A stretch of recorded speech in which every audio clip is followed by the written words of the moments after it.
Welcome to the Romance of the Three Kingdoms podcast. This is episode 4.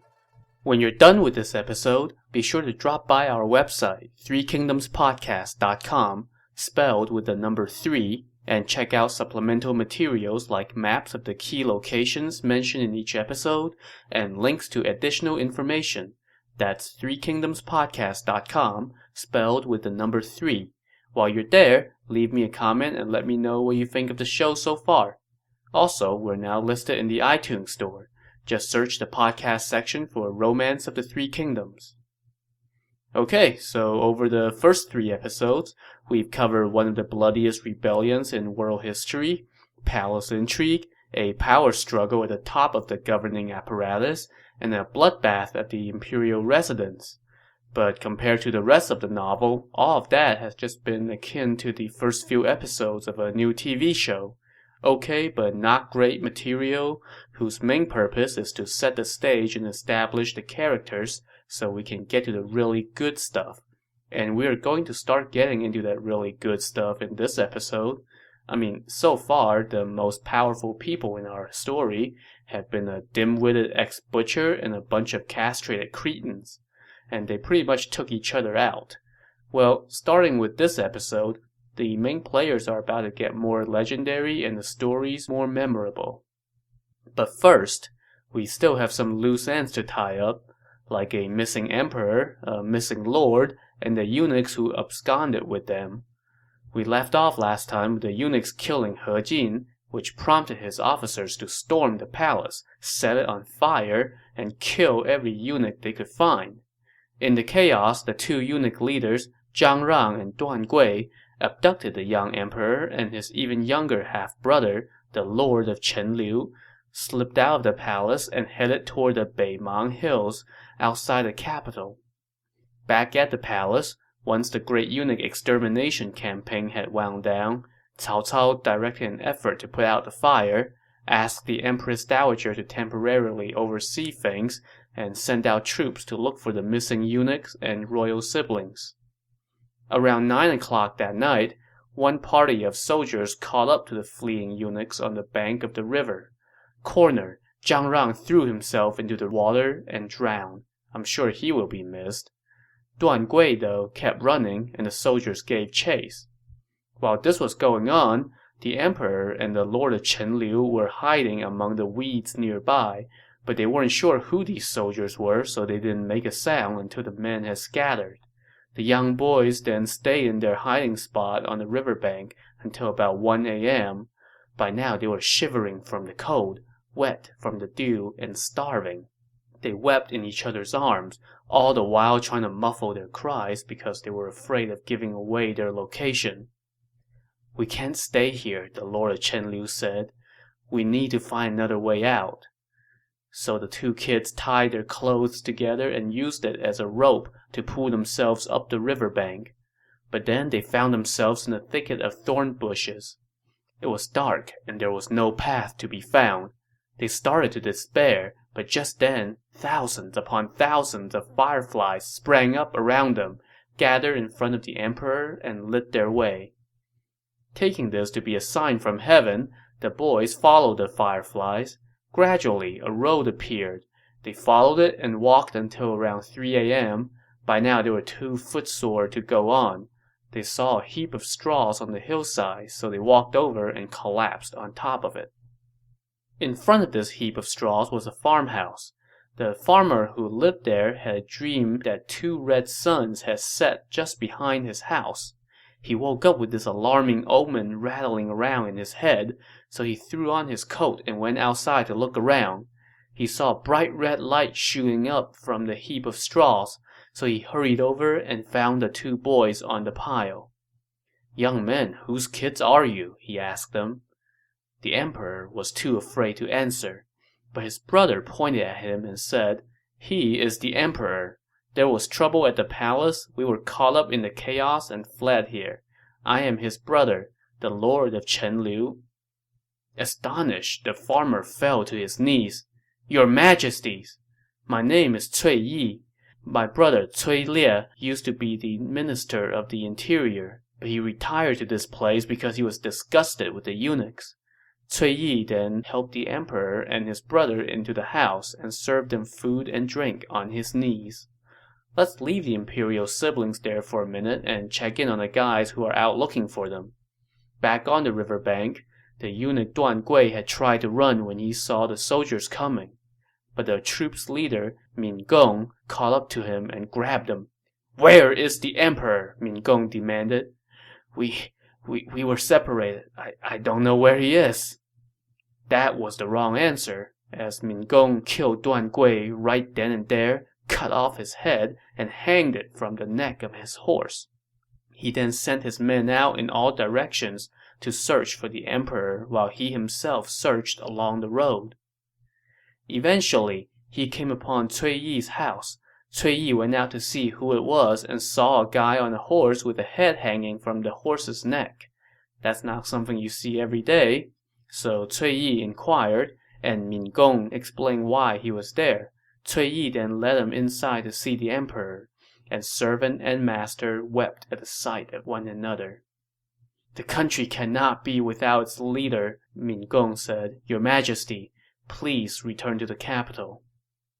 Well, you weren't going to just ask the emperor to walk back to the capital, but since the imperial litter wasn't parked outside, he had to slum it.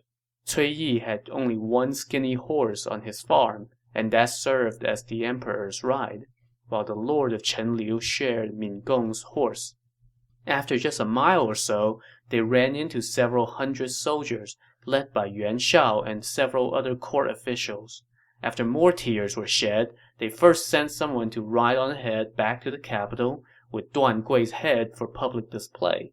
Then they upgraded the emperor and his brother to business class, giving them a couple of horses fit for imperial posteriors, and set off for the capital. As this ragtag group moved, one couldn't help but be reminded of a children's limerick that had circulated in the area at one point. The limerick said, "The emperor doesn't rule, the lord no office fills, but a magnificent cavalcade rides from Beimang Hills." Well, this magnificent cavalcade had not gone far when suddenly they saw a huge army coming toward them. The army boasted so many banners and kicked up so much dust that it blocked out the sun and the sky. All the officials turned pale, and the emperor was scared out of his wits. When the army drew near, Yuan Shao rode out and asked, "Who goes there?" A general emerged from under the shadow of an embroidered banner and yelled, "Where is the emperor?" The emperor trembled with fear and could not even speak. His brother, however, rode to the front and said, "Who are you?" "Dong Zhuo, imperial protector of Xi province." "Have you come to protect the emperor or to abduct him?" "I am here to protect." "If that is the case, he is right here. Why have you not dismounted?" Dong Zhuo hastily got off his horse and kneeled on the left side of the road. The lord of Chenliu then eloquently praised him for coming to the emperor's rescue. Dong Zhuo was surprised to see the young child carry himself so well, and at that moment, he started to toy with the idea of giving the emperor the boot in favor of his brother. We'll hear a lot more about this in a little bit, but for now, Dong Zhuo and his army escorted the royal siblings back to the palace, where many more tears were shed upon reuniting with the Empress Dowager. So let's pause and look at where things stand after one night of chaos. The emperor and his half-brother, the only other person with a potential claim to the throne, were both just kids. The emperor was just 13 years old at this point, while his brother was 8. And among the grown-ups, He Jin, the most powerful court minister, was dead. His brother, who shared control of the military, was dead. Their rivals for power, the 10 regular attendants, were dead. This was the very definition of a power vacuum. Meanwhile, Dong Zhuo, a guy who has been described as a wolf, is now in the capital with a giant army. And what's more, thanks to some good timing, he had the prestige and political capital that came with quote-unquote rescuing the emperor. So the political situation hasn't exactly improved after what happened overnight, has it? In fact, as we will soon see, It just got much, much worse. And on top of it all, while they were wiping the blood off the walls and assessing the damage to the palace, they discovered that the Imperial Heritage Seal, the symbol of imperial power that has been passed from emperor to emperor for generations, had gone missing, and nobody had thought to buy personal property insurance. So it just hasn't been a very good 24 hours, no matter how you look at it. And the worst was yet to come. Dong Zhuo now stationed his army just outside the capital. Every day he marched through the city accompanied by a squad of heavily armored soldiers. As you can imagine, this sight made people rather uneasy. Dong Zhuo also came and went as he wished at court, with no concern for any rules of propriety. Furthermore, he induced the soldiers from the armies of He Jin and He Miao to serve him, which increased his military power. All of this was bound to cause talk among the ministers. One day, Bao Xin, the commander of the rear army, came to see Yuan Shao. "Dong Zhuo must be up to no good," Bao Xin said.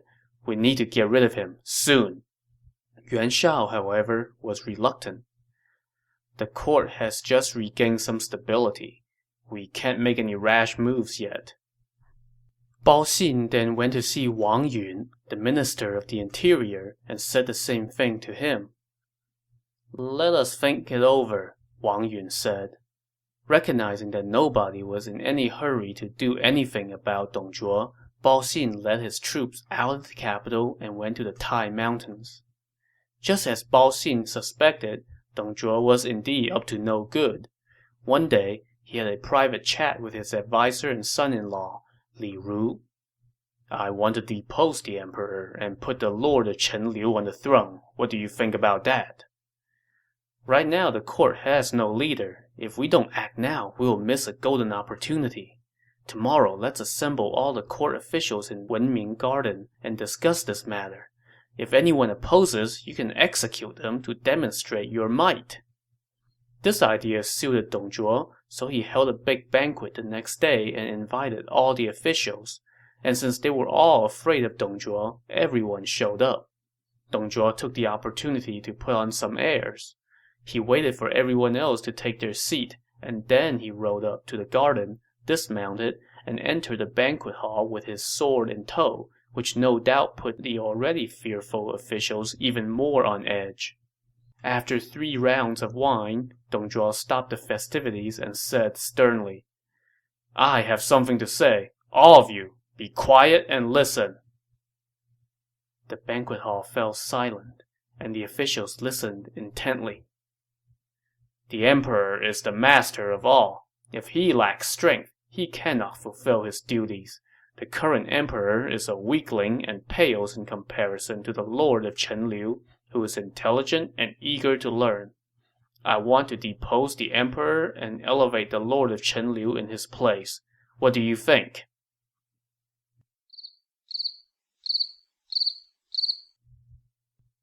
The banquet hall remained silent. No one dared to utter a word of dissent.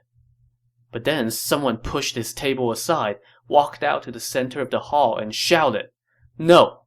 No! Who do you think you are? How dare you say such things? Our ruler is the son of the late emperor, and he has done nothing wrong. How can one talk of deposing him?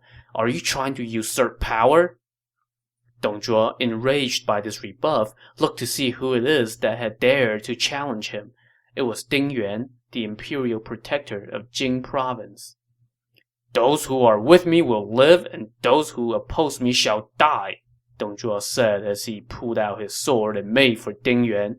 But just then, his advisor Li Ru spotted a man standing behind Ding Yuan. This warrior struck an imposing and threatening figure, and at this very moment, his hands were clenching his halberd and his eyes blazed with anger.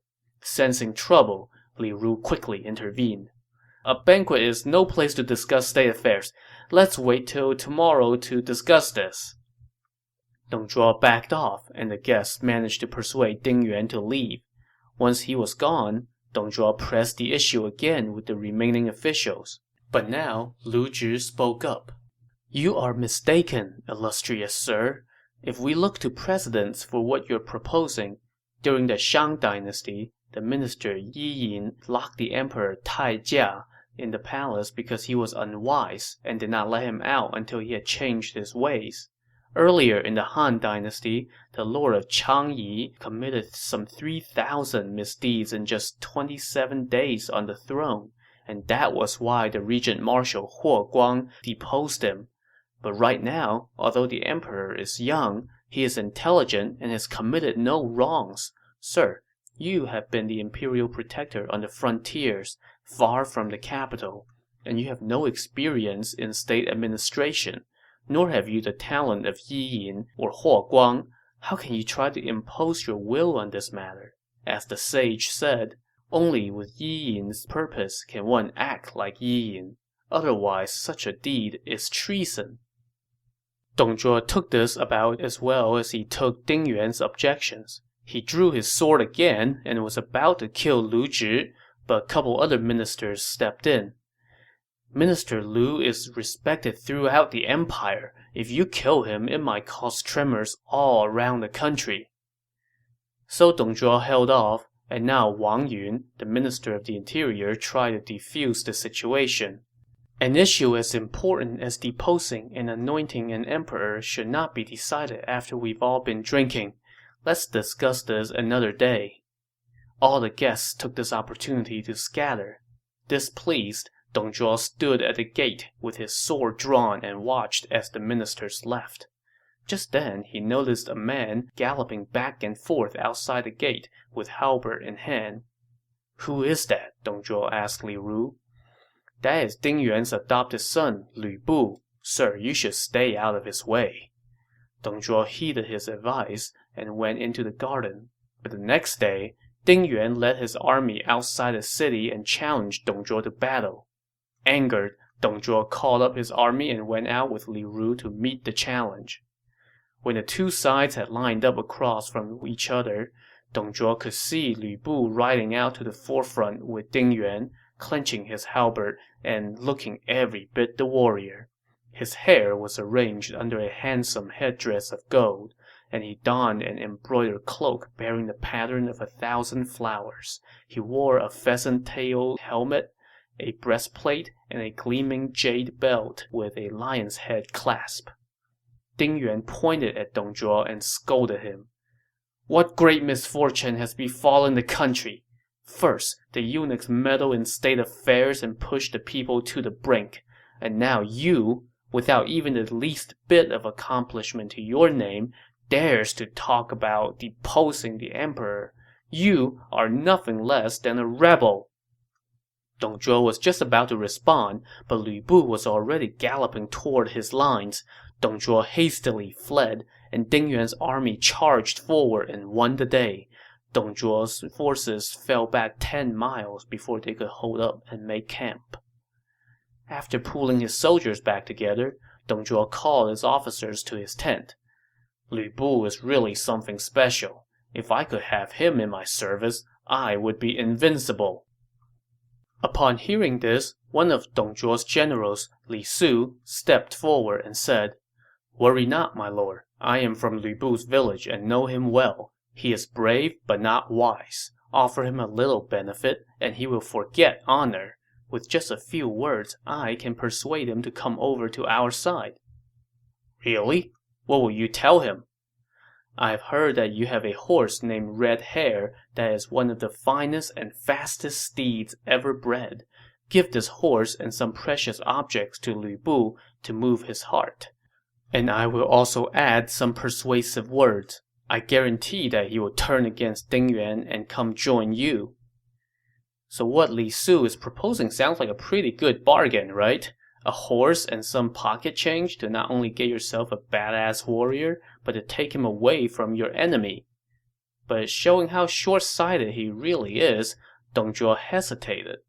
He really liked that horse, and he wasn't sure he could bear to part with it. "What do you think?" he asked Li Ru. "My lord, if your aim is to conquer the world, what is a mere horse to you?"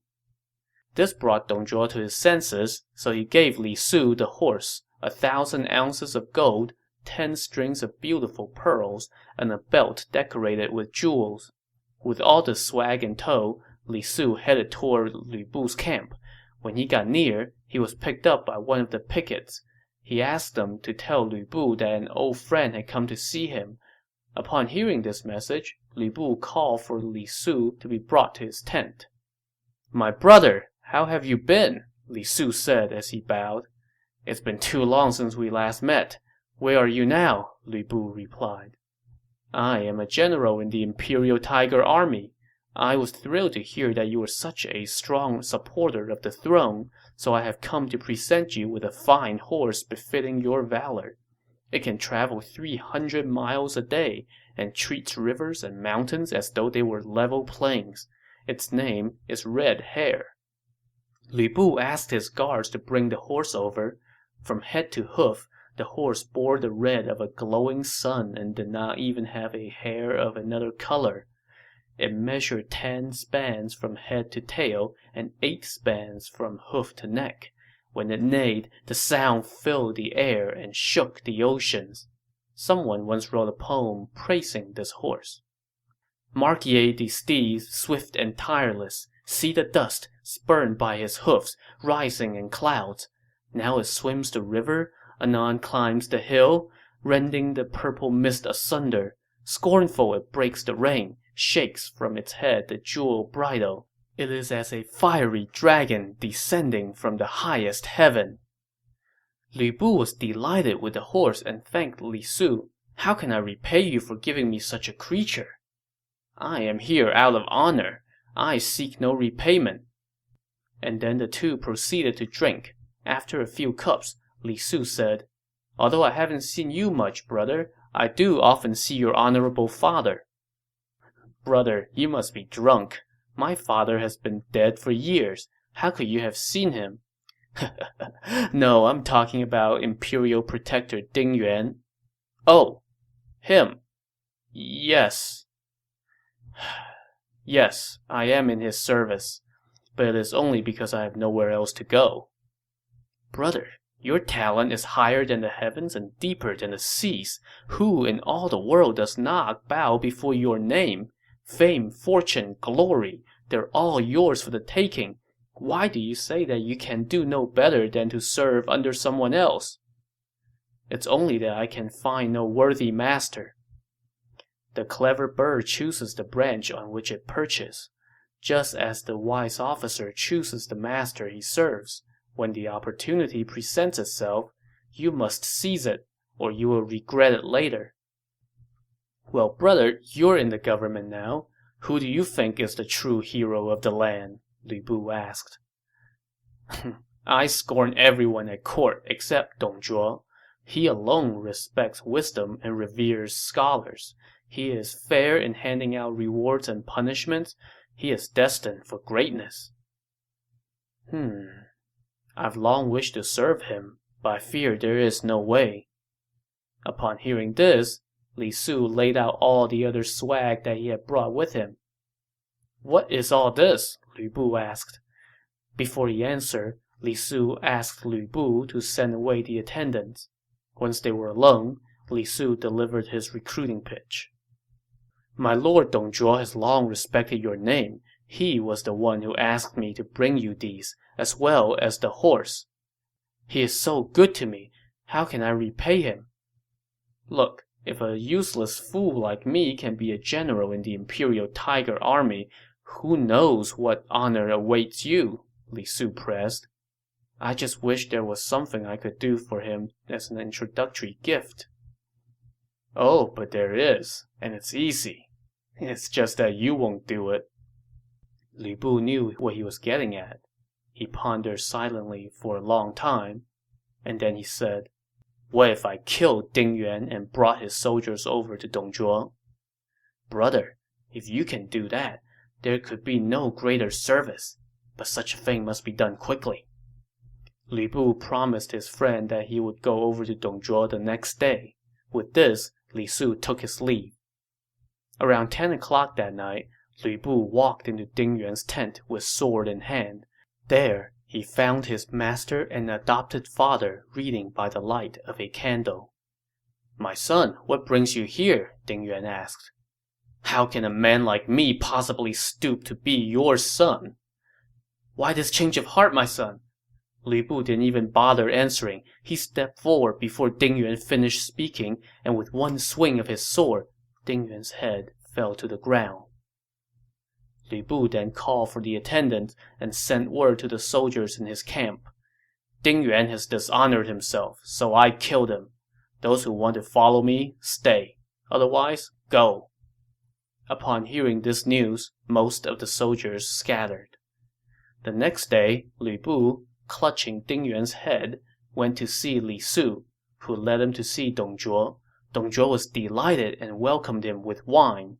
In a great show of respect, Dong Zhuo was the first to bow, and he said, Sir, your coming to me is like the gentle dew falling on parched grass.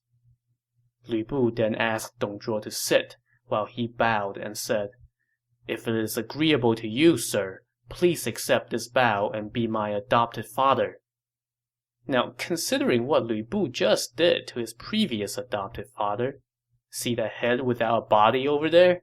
You would have to think that Dong Zhuo would be incredulous at this request. You would think that he would probably stammer something along the lines of, geez, I'm flattered, but, let's just be friends, okay? But instead, Dong Zhuo was only too happy to call Lu Bu his son and bestowed upon him silken robes and a suit of golden armor.